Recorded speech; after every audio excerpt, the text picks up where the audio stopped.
The room was full of laughter and chatter as my sister stood before everyone, holding the small box I had carefully chosen for her. She lifted it up with a smirk, like it was some joke, and said, "This is from my sister. She can barely scrape together enough for diapers, but let's see what she got." The laughter that followed felt like a punch to the gut, and I could hear my mother's laugh echoing the loudest. I could feel my body shrink under the weight of their mockery. My face burned, and my hands went numb. But the worst part was my son, just 8 years old, looking at me from across the room, his eyes wide with confusion, hurt, and fear. I stayed silent. All I wanted was to escape, to fade away into the floor. But then, right as I reached for his coat, he stood up. He picked up his backpack from under the table, walked quietly to the front of the room, and placed something down next to the pile of gifts. Everyone stopped talking. No one moved. He looked straight at her and said, "This is from my mom. And it's from Grandpa too." The room went still. She froze. My mother's smile dropped. And when they opened that box, the mood in that room changed forever. Let me tell you what was inside, and why it meant more than any gift money could buy. I wasn't supposed to be a mother. That's what people used to whisper. Not because I was reckless or young, but because I wasn't the one anyone pictured with a baby in her arms. That was always her, the younger one, the pretty one, the smart one, the one who did things right. She went to college, got a degree in marketing, landed a sleek job downtown, married a guy who wears loafers without socks, and now she's pregnant. Perfect timing. Perfect venue. Perfect life. Me? I had my son when I was 23. His father left before I was even out of the hospital. I raised him alone, without help, while juggling jobs that barely covered rent. I cleaned houses during the day and worked a grocery stock shift at night. I didn't have anyone to lean on, not even my mom. She made it clear early on that I was the daughter who needed help. The one who was always one bad decision away from wrecking her life. I stopped asking her for anything years ago. Dad was the only one who saw me differently. He wasn't a loud man, but he had this quiet way of making me feel capable, even when I was a mess. He'd show up to fix a leaky faucet without being asked. He taught my son how to hammer nails into scrap wood and called him Little Chief. He never said it out loud, but I know he was proud of me. He passed away last year after a long, slow fight with cancer. The grief is still thick. Sometimes I forget he's gone and catch myself about to text him a photo of my son's school project. When she announced her pregnancy and sent out invitations for her baby shower, I had mixed feelings. I was happy for her, really. Despite everything, she's my sister. I wanted to show up, support her, and maybe feel like I was part of the family again, even just for an afternoon. I wasn't expecting warmth, but I wasn't expecting cruelty either. My son was excited. He asked if we could bring a gift. I told him we would, even though I wasn't sure how I'd make that happen. Our budget didn't include extras, but I had a soft blanket I had crocheted years ago when he was a baby. It was still in great condition, folded in a storage bin. I washed it, wrapped it neatly, and added a handwritten note. It wasn't store-bought, but it was from the heart. I hoped she'd see that. The day of the baby shower, I put on my best jeans and a clean blouse. He wore his button-down shirt and khakis. We took the bus. The shower was held at a fancy event hall outside the city. Glass walls, floral centerpieces, catered brunch. Everything screamed money. When we walked in, people barely glanced at us. She was glowing in her designer dress, surrounded by tall women in heels, laughing over mimosas. I spotted my mom near the food table. She waved us over but didn't hug me, just a tight smile and a glance at our small gift bag. "Oh, how sweet," she said flatly. My son hugged her, and she ruffled his hair before turning back to a conversation with one of my sister's friends. We sat at a side table. I poured him some punch and tried not to notice how no one joined us. I reminded myself we weren't there for anyone else. We were there for her. Eventually, she stood up to open presents. People clapped and oohed at every fancy bottle warmer and luxury diaper bag. When she got to our box, I saw her glance at the tag. Her lips curled into a half-smile I recognized too well. She held the box in one hand like it weighed nothing and said, "This one's from my sister. She can't even afford diapers, but let's see what she managed." It hit like a slap. I froze. There were laughs. My mother was one of them. I felt a rush of heat crawl up my neck. My son was staring at me. I didn't want him to see me cry, so I just smiled at him and said, "It's okay, sweetheart. Let's get ready to go." But he didn't move. He just kept staring at the front of the room. Then I watched him reach down and pull something out of his backpack. At the time, I didn't think much of it. I figured it was a drawing or a toy.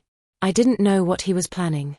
I didn't know that he had been holding on to something I didn't even realize we still had. And I certainly didn't know that my son, 8 years old and barely tall enough to reach the gift table, was about to change everything. He stood up from his chair with a quiet determination I didn't recognize. He reached into his backpack and pulled out a small box wrapped in plain brown paper. It looked nothing like the shiny, glittery gifts stacked around the room. I called his name under my breath, but he didn't even glance back. He just walked, steady and straight, toward the front. People started noticing. Conversations dropped into murmurs, then into silence. She paused mid-laugh as she turned and saw him. My mother tilted her head with a confused smile, the kind people give kids when they're not sure what they're about to do. He stepped right up to the gift table, looked at her, and said clearly, "This is from my mom. And it's from Grandpa too." His voice wasn't loud, but it carried. I saw shoulders straighten and heads turn. Her mouth opened slightly like she was going to respond, but nothing came out. I stood up too. I wanted to walk to him, take his hand, explain whatever this was so no one could turn it into another joke. But something told me to wait. She looked down at the box. It was small, barely big enough to hold a pair of socks. The wrapping was uneven, clearly done by a child. Still, she reached for it. As she pulled off the paper, the quiet deepened. Inside was a folded piece of stationery and an old silver rattle. Tarnished, worn, but beautiful. The kind of thing you don't see in stores anymore. She held it up, confused, then looked at the letter. The woman next to her leaned in to read over her shoulder. I could see her eyebrows lift as she scanned the page. The letter was written in my father's handwriting. That hit me in the chest like a hammer. I hadn't seen that rattle since we packed up his things after the funeral. I thought it had gone into storage, or maybe even been donated. I had no idea he had kept it. And I definitely didn't know about the letter. She took the paper from her hands and began reading it out loud. "To my next grandchild," she read. Her voice cracked on the word next. People shifted in their seats. Some of her friends were now leaning forward, their laughter replaced by stillness. "I may not be around to meet you, but I wanted to give you something.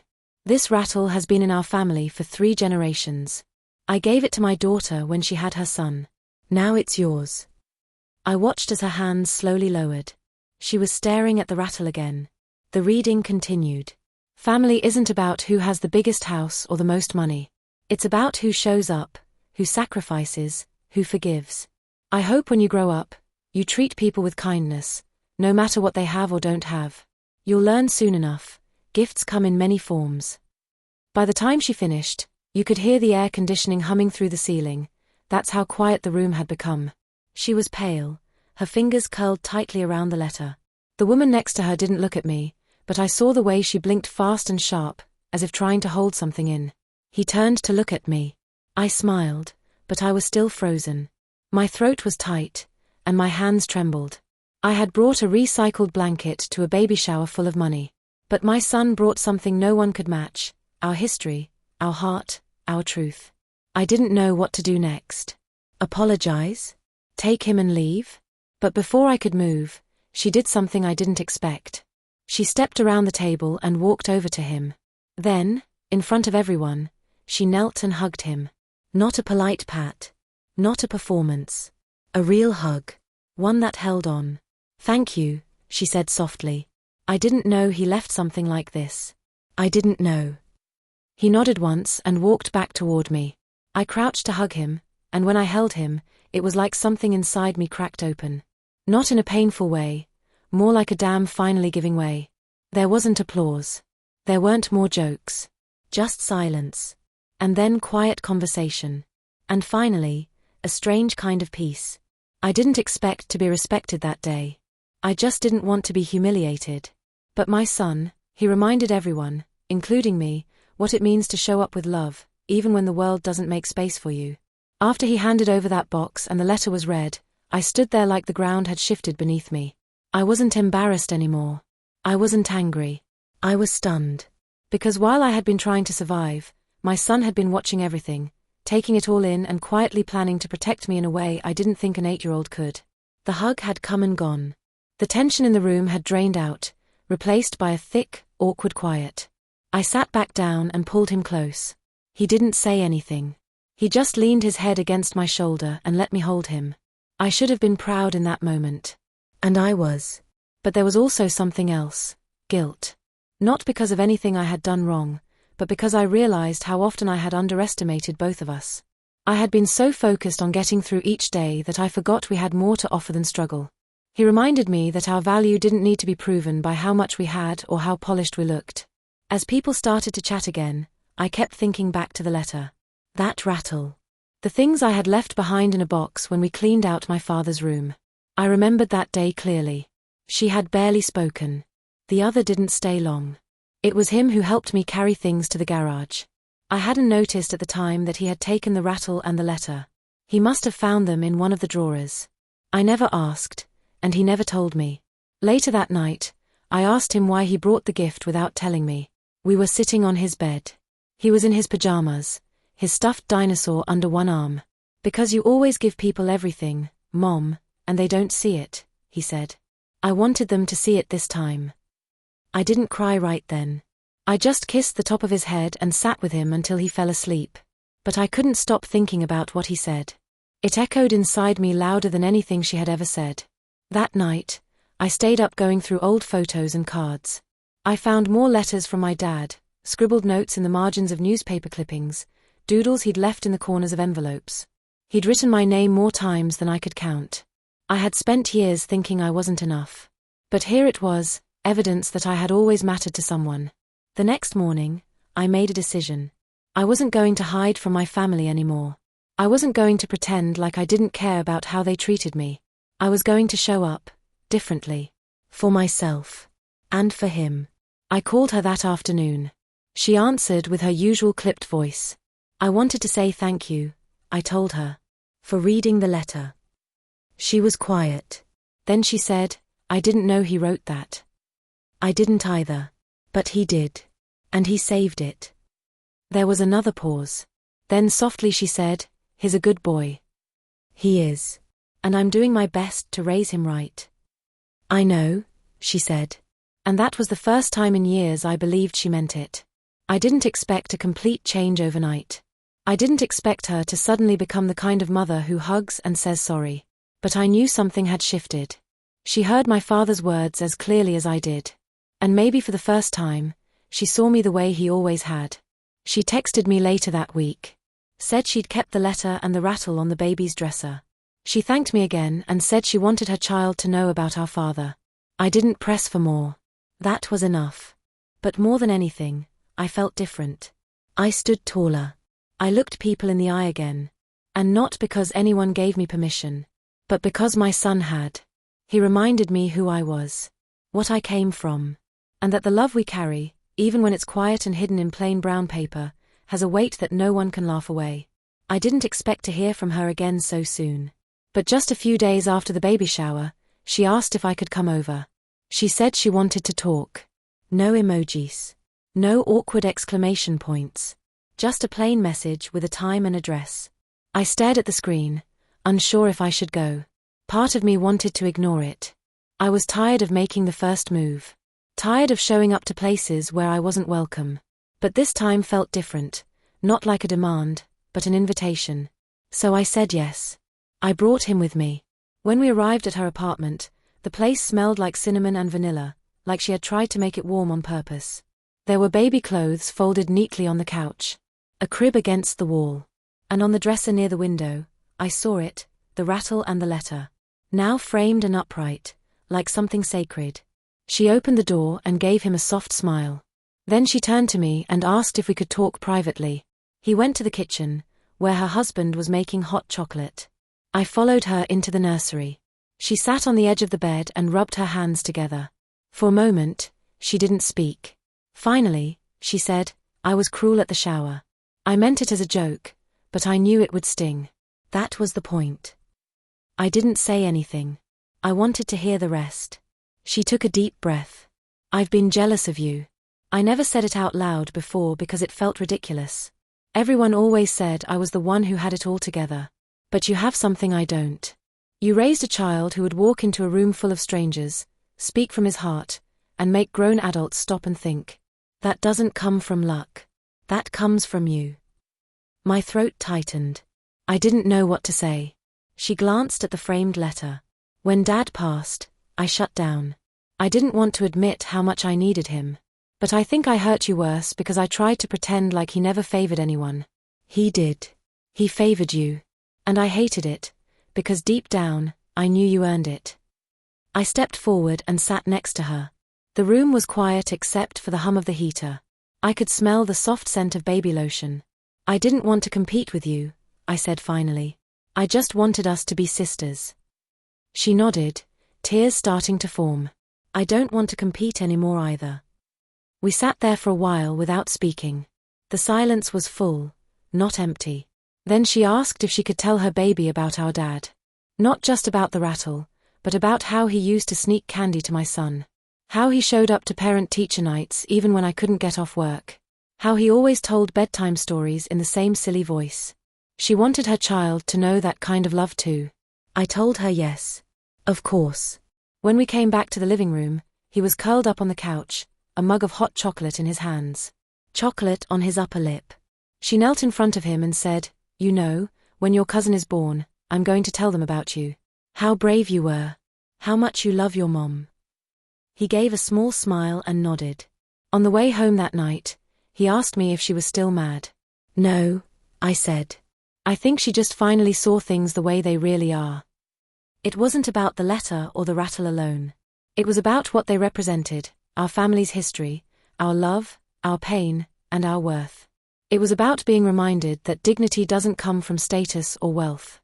It comes from how we carry ourselves, especially when no one's clapping. I looked out the window of the bus as we rode back. The city lights blurred into streaks. I thought of my dad and what he might say if he could see us now. I think he'd say, "You did good, kid." And for the first time in a long while, I believed it.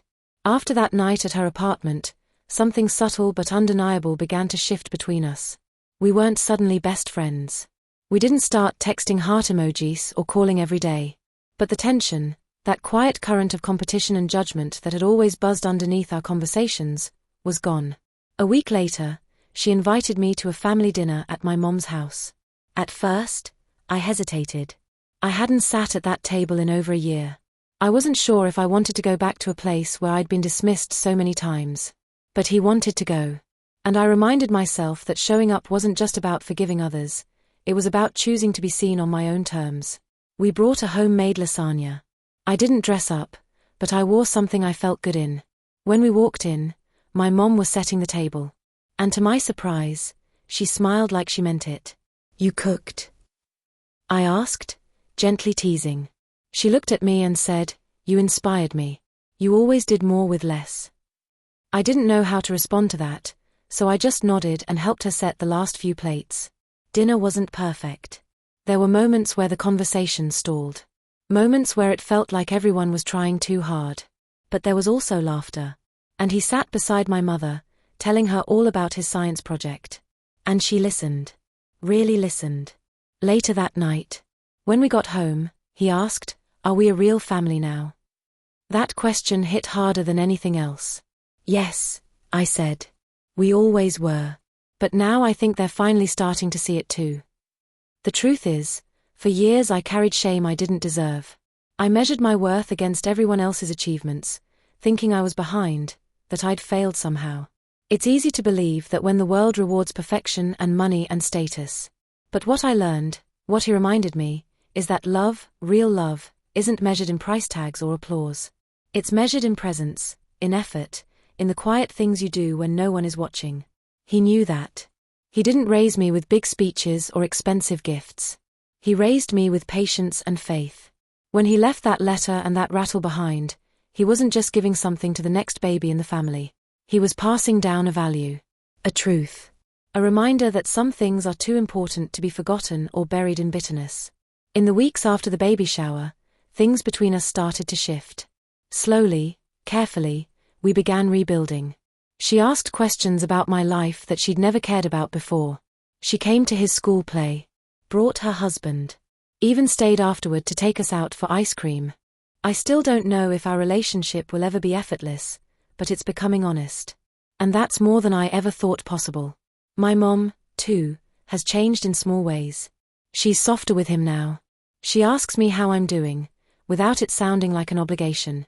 Sometimes she still says things that sting, but I've learned to call it out. And she listens. That's new. But the biggest change wasn't in them. It was in me. I stopped apologizing for who I am. I stopped shrinking in rooms where I felt like I didn't belong. I no longer carry that voice in my head that says I'm falling short. Because if my son, with all his innocence and clarity, could see my worth so clearly, then I owe it to both of us to believe it too. And every time I doubt myself, I think of that moment. The crowded room. Her laughing. My mom smirking. And then my son, standing up, walking forward, speaking for both of us when I didn't have the strength. That was the moment everything changed. Because love doesn't need to be loud. It just needs to be real. And sometimes the smallest gift carries the deepest legacy. So to every single mom out there, to anyone who's ever been looked down on or laughed at for not having enough, don't let that noise drown out your worth. You are enough. You've always been enough. And sometimes, it takes a child's voice to remind the world just how powerful love really is. If this story moved you, if you've ever felt overlooked or underestimated, or if you've ever had someone in your corner when no one else believed in you, take a second to like this video. Share it with someone who needs a reminder that quiet strength and real love matter more than anything. I'd love to hear your thoughts. Have you ever had a moment where someone stood up for you when you couldn't? Drop a comment below. I read every one, and your stories matter here. And if you want more true stories that dig deep into what makes us human, family, forgiveness, growth, make sure you subscribe to the channel and turn on notifications so you don't miss the next one. Thank you for being here. You are seen, and you are valued. Until next time.